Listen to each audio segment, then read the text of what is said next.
kayo lahat bukas.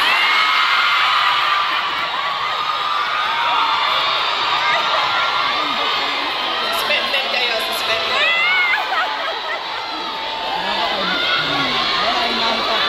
Joke lang.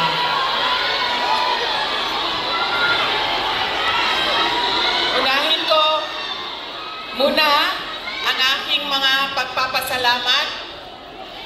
Mga thank you muna dahil baka sa sobrang daldala natin, mamaya sa sobrang pagbibigay ng mensahe ay makalimutan ko ang mga pagpapasalamat. Kaya mabuti nang mauna ang mga pagpapasalamat. Una, tayong lahat ay nagpapasalamat sa Hong Kong government and sa Hong Kong police sa kanilang tulong sa atin para mabuo ang ating pasasalamat ngayong araw na ito.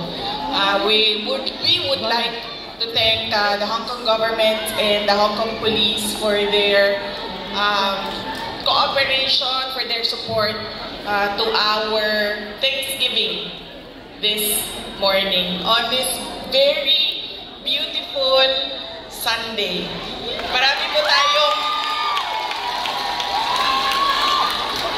Marami tayong mga kababayan na nandoon sa labas at lahat ng mga first-timer na nakakita sa akin